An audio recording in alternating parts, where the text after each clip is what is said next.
اللہ الرحمن الرحیم۔ السلام علیکم، میں ہوں علی عباس۔ یہ گفتگو روزنامہ نئی بات اور علم کی دنیا کے لیے ہے۔ انسان 4 چیزوں کا مجموعہ ہے: دل، دماغ، روح اور جسم۔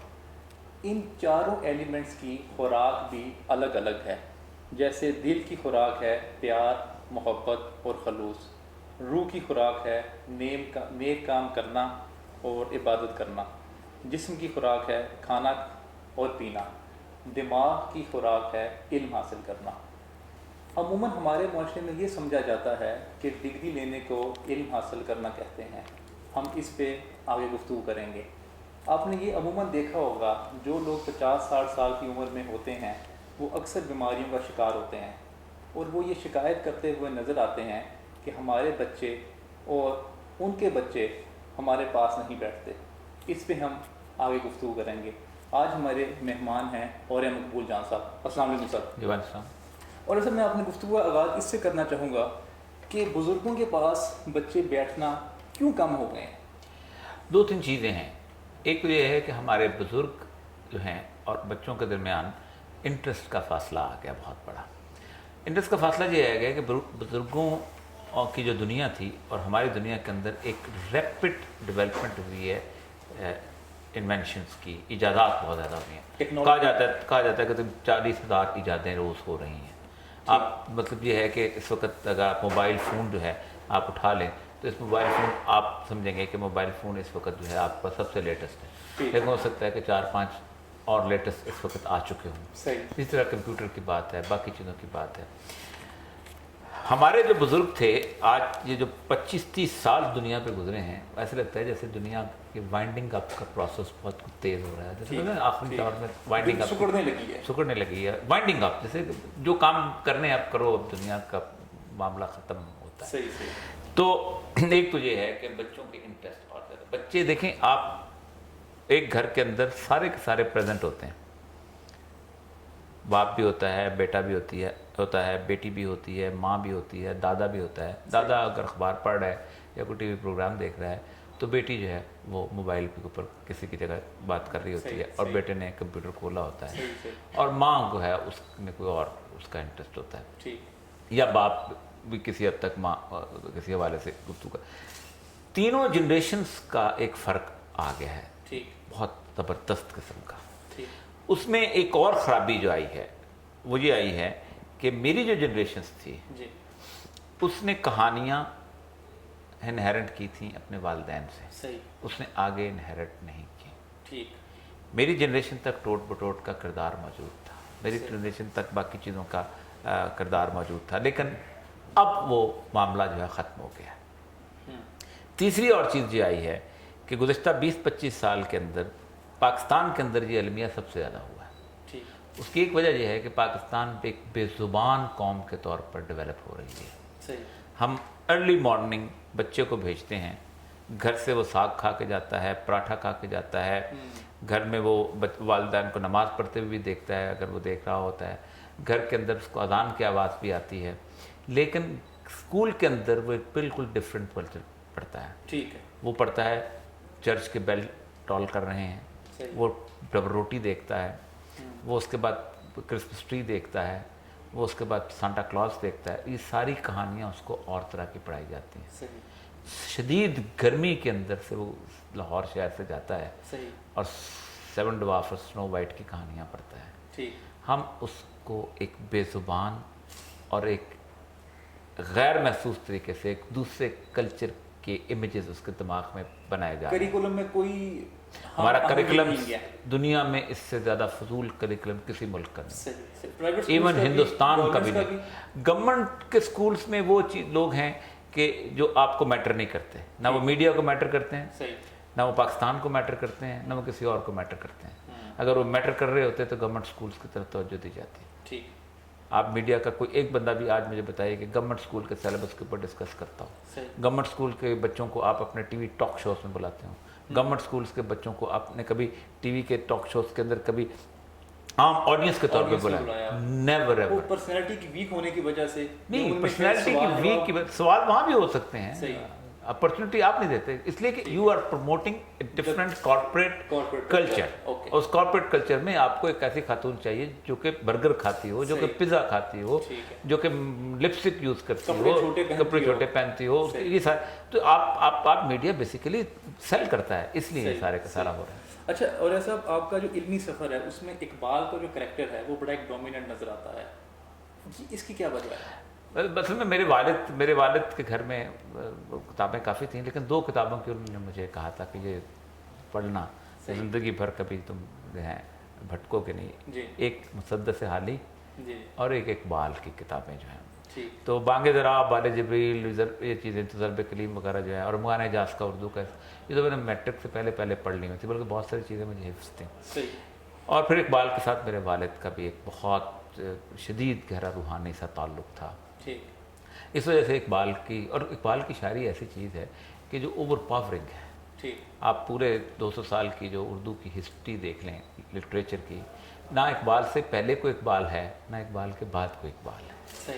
آپ کو ایک لڑی میں پڑے ہوئے شاعر تو نظر آ جائیں گے کہ میر کی روایت میں آگے چلا تو سودا چلا، سودا کی روایت کے غالب چلا، غالب کی روایت میں داغ چلا، داغ کی روایت میں فیض چلا، فیض کی روایت میں فلاں چلا، اس میں تھوڑی سی بغاوت کی. اقبال نہ کسی کی روایت پہ چلا ہے اور نہ اس کی روایت پہ کوئی اور چل سکتا ہے. چل نہیں سکتا، اس کی کیا وجہ ہے؟ چل نہیں سکنے کی ایک بیسک وجہ ہے کہ اس کے لیے آپ کو 2-3 چیزیں چاہیے ہوتی ہیں. ایک تو اقبال خود اس کا دعویٰ کرتا ہے کہ بڑا خوبصورت دعویٰ ان کو کہ اپنا گر بہر فم غیر قرآن مسمرس، گر دلم آئینہ بے جوہرس، اگر میرے دل کے آئینے میں کوئی جوہر نہیں ہے، گر بہر فم غیر قرآن مسمرس، اور کیا میرے دل کے اندر قرآن کے علاوہ کوئی اور حرف بھی موجود ہے، روز محشر خار و رسوا کن میرا بے نصیبت وسائے پاکن میرا. بڑا کمال دعویٰ ہے کہ قیامت میں مجھے خار و رسوا کر دے اللہ تعالیٰ اگر قرآن کے علاوہ کوئی اور لفظ بھی موجود ہے. تو ایک تو اقبال کا جو علم ہے وہ سارے کا سارا قرآن سے جس طرح قرآن سے اشاروں کا نہیں ہوتا، نہیں ہے، اور حکمت اس کی قرآن سے ہے، دانائی اس کی قرآن سے ہے، فکر اس کی قرآن سے ہے. اسی لیے قرآن سے پہلے بھی کوئی چیز نہیں تھی اس طرح کی، اور قرآن کے بعد بھی نہیں. اور قرآن کا دعویٰ بھی تھا فاتو بصورۃ من مثلہ ودعوا شہداءکم بدون اللہ. لیکن قرآن سے پہلے بھی موجود ہیں کتابیں دوسری مذہبوں اس طرح کی. قرآن دوسری مذہب کی کتابیں موجود ہیں، لیکن کسی مذہب کی کتاب نے یہ دعویٰ نہیں کیا کہ فاتو بصورۃ من مثلہ ودعوا شہداءکم کہ تم اس طرح کی صورت. قرآن کا دعویٰ اس کے الہامی ہونے کا، اس کی تباہت علمی کا تھا، اس کے گرینجر کا تھا، علم کا تھا. کیونکہ وہ بیسیکلی عربوں میں اس لیے آیا تھا کہ عربوں کو بہت ناز تھا اپنے تمام تر علم کے اوپر، شاعری کے اوپر. وہ باقی لوگوں کو عجمی یعنی گونگے کہتے تھے. تو قرآن نے کہا اس کے مقابلے میں صورت بنا کے لاؤ، تو وہ نہیں لا سکے. تو اقبال کا چونکہ علم اکتسابی وہاں سے ہے، اس کی سورس فکر جو ہے قرآن ہے، اس لیے اقبال کے برابر ہونے کے لیے اقبال جتنا ہوتا اقبال نے قرآن میں لگایا ہے اتنا ہی سب کو لگانا پڑے گا. اور پرسوں کا آپ کا جو کالم تھا وہ پڑھ کے مجھے ایسا محسوس ہوا ہے کہ آپ قوم سے بڑا مایوس ہیں. آپ نے کہا کہ یہ قوم باہر نہیں نکلتی. اگر ڈرائیور کوئی گاڑی چلا رہا ہو تو وہ اگر کوئی ایکسیڈنٹ ہونے لگے تو لوگ چیخ و پکار کرتے ہیں، اور سیٹ پہ لوگ. اس کی ایک وجہ ہے، اس کی ایک وجہ ہے. مایوس ہو چکے ہیں آپ؟ میں مایوس نہیں ہوتا، میں مایوس کبھی بھی نہیں ہوں گا. اس لیے کہ اگر کیونکہ میں نے قوم سے کبھی توقعات وابستہ نہیں کی، میں نے اللہ سے توقعات وابستہ کی ہیں. اور اللہ کی رحمت سے مایوس کبھی بھی نہیں ہوا جاتا. لا تقنطوا من رحمت اللہ، اللہ کی رحمت سے مایوس. قوم اگر نہیں بدلتی تو اللہ تعالیٰ تو موجود ہے نا، اللہ تعالیٰ تو بدل سکتا ہے نا. اللہ تعالیٰ کا دعویٰ ہے کہ اگر قوم کام نہیں کرتی تو پوری پوری قوم بدل دیتا ہوں. ہم کو اللہ تعالیٰ کے لاڈلے تھوڑے ہیں کہ اور یہ مقبول جان کے باپ جب اس کے بیٹے کو یا اس کے بھائی کو سلامت رکھنا ہے، میری جگہ کوئی اور لے آئے گا اور اس کا کام کرے گا. یہ زمین اس کا باغ ہے، اس کو آباد رکھے گا. کوئی اپنا باغ اجاڑنا نہیں چاہتا. اگر ہم اجاڑ رہے ہیں تو ہمیں ختم کر دے گا. اس میں بیسیکلی اس کالم کے اندر جو بیسک چیز ایسنس میں نے دی تھی کہ ہم اپنی دنیا کی تمام تر ضروریات اور تمام تر نفع اور نقصان کے اوپر چیخ و پکار کرتے ہیں. ہمارا باپ بیمار ہو جائے ہم ڈاکٹر کے پاس لے کے جاتے ہیں، ہم اس کے پاس اس کے تیمارداری کرتے ہیں. ہمارا بچہ بیمار ہو جائے ہم اس کو ہاتھ پہ ڈال کے گھومتے پھرتے ہیں، کبھی ادھر کبھی ادھر. ساتھ ساتھ ہم نے تسبیح بھی پکڑی ہوتی ہے. بالکل صحیح. ساتھ ساتھ ہم کہتے ہیں کسی کو یار دعا بھی کرو. صحیح. ٹھیک ہے. ساتھ ساتھ ہم اس کے لیے کوئی خیرات بھی کرتے جاتے ہیں، فقیر کو دے دو. بالکل صحیح. لیکن باقی معاملات کے اندر جہاں قوم کا مسئلہ آتا ہے، باقی چیزیں ہم کہتے ہیں یار اللہ نے اس میں کیا کرنا ہے، یار خیرات نے اس میں کیا کرنا ہے. یار یہ تو بڑا سائنٹیفک قسم کا مسئلہ ہے، جو سیاسی مسئلہ ہے. سیاسی مسئلہ ہے. دوسروں کو چھوڑ دیے. نہیں, یہ تو لوگوں کے ووٹ سے آتا ہے. اسی طرح مسئلے جب سیاستدان حل کریں گے وہاں اللہ کو ہم خارج کر دیتے ہیں. صحیح. ہم نے اجتماعی دنیا سے اللہ کو خارج کر دیا ہے. ٹھیک. انفرادی دنیا میں چونکہ ہمارا سارے کا سارا معاملہ جو ہے وہ بنیادی طور پر موجود ہے ذات کے ساتھ, ہم نفع اور نقصان کے اوپر چیختے بھی ہیں. اسی لیے اگر آپ ایک بس میں بیٹھے ہوئے ہوں, میں نے مثال بس کی دی ہے, بس میں بیٹھے ہوئے ہیں اور آپ کو پتہ ہو کہ یہ ڈرائیور جو ہے اس کو ڈرائیونگ نہیں آتی, یہ 3-4 دفعہ ڈرائیور کو ڈرائیونگ کرتے ہوئے غلط موڑوں کے اوپر آ گیا ہے, تو لوگ کھڑے ہو جاتے ہیں یار تم ڈرائیونگ سے پیچھے ہٹ جاؤ, یا اس بس سے اتر جاتے ہیں. بس سے نہیں اترتے تو اگر وہ ایسی حرکت کر رہا ہے تو چیختے ہوئے اس کو کہتے ہیں گاڑی روک دو, اترو یہاں سے. ٹھیک. اور اگر وہ ڈرائیور نہ مانے, بالکل آپ سے زرداری ہو جائے, تو پھر آپ یہ کرتے ہیں کہ اور کچھ نہیں, اور ڈرائیور گاڑی ڈھلوان کی طرف جانے چلے تو پھر آیت کریمہ کا ورد ضرور کرتے ہیں, استغفار ضرور کرتے ہیں. ہمیں معلوم ہے کہ یہ گاڑی کھائی کی طرف جا رہی ہے, ہم نہ ڈرائیور کو روکتے ہیں. ہم میں سے کوئی بندہ جو کوئی ڈرائیونگ آتی ہے وہ یہ نہیں کرتا کہ اس کو کان سے پڑھ کے نکالے کہ بھائی 1 منٹ میں اس کو مسائل سے نکال دوں پھر دیکھ لوں. ہم نہ آیت کریمہ کا ورد کرتے ہیں, نہ اپنے گناہوں کا استغفار کرتے ہیں, سب کچھ کرتے ہیں. ہمیں معلوم ہو گیا ہوا ہے اور یقین یہ ہوا ہے کہ یہ ملک ڈوب جائے گا لیکن میں بچ جاؤں گا. یہ اتنی بڑی غلط فہمی ہے جس کا یہ قوم شکار ہو چکی ہوئی ہے کہ اس کا آپ تصور نہیں کر سکتے. ملک جب ڈوبے ہیں تو پھر ہوا یہ ہے کہ لاکھوں لوگ جو تھے وہ بوسنیا سے نکلتے تھے اور سرحدیں ان کو قبول نہیں کرتی تھی, واپس آتے تھے, لائنوں پہ کھڑے کیے جاتے تھے اور قتل کر دیے جاتے تھے. ملک جب ڈوبتے ہیں تو ہوتسو اور توتسی کی طرح ہوتے ہیں کہ 50 دن کے اندر 10 لاکھ لوگ مار دیتے ہیں. یہ مت سوچیں کیا زلزلہ آتا ہے تو 1 لاکھ بندہ مرتا ہے نا, ٹھیک ہے, 16 کروڑ لوگ کیوں لا الہ الا اللہ محمد رسول اللہ پڑھتے ہوئے باہر نکل جاتے ہیں. اس وقت تو شراب پی رہا ہو تب بھی کلمہ پڑھ رہتا ہے, ٹھیک ہے, کوئی اور غلط کام میں مصروف ہو تب بھی کلمہ پڑھتا ہے, جوا کھیل رہا ہو تب بھی کلمہ پڑھتا ہے, نماز پڑھ رہا ہو تب بھی کلمہ پڑھتا ہے. زمین ذرا سی ہلتی ہے کلمہ پڑھتے ہوئے بھاگتے ہیں, ان کو کہہ دو بھائی 1 لاکھ بندے نے مرنا ہے نا, پاکستان میں 1.5 لاکھ بندہ مرا تھا نا, آپ تو بچ جاؤ گے. لیکن وہ سمجھتا یہ کہ ہو سکتا ہے ان 1.5 لاکھ میں کہیں میں نہ ہوں, یا ہم یہ سمجھتے ہیں کہ ان 1.5 لاکھ میں میں ہو سکتا ہے نہیں ہوں. ہم نے طے کر لیا کہ واقعی میں نہیں ہوں, اس لیے ہم کچھ نہیں کرتے. اچھا, اور سب یہ کیسے پتہ چلے گا کہ یہ تکلیفیں اور پریشانیاں ہیں وہ عذاب ہے یا اللہ کا امتحان ہے؟ اس کے بارے میں بڑا آسان ٹیسٹ ہے. تمام جتنے بھی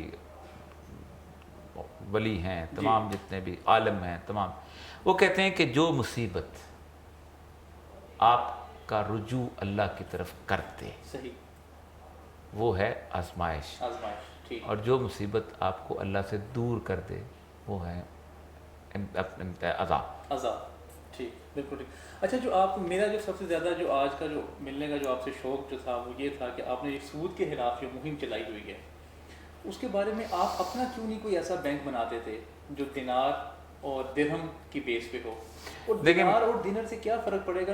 یہ نوٹوں کی کرنسی دینار میں چلی جائے گی. مین بات تو ہے کریکٹر کی, نہیں کریکٹر کی بات نہیں, کریکٹر کی بات نہیں. آپ کا سارے کا سارا جو کارپوریٹ کلچر ہے نا, یہ کاغذ کے نوٹ کے گرد گھومتا ہے. یہ کاغذ کا نوٹ کیا ہے؟ ایک پیس آف پیپر ہے. صحیح, ٹھیک.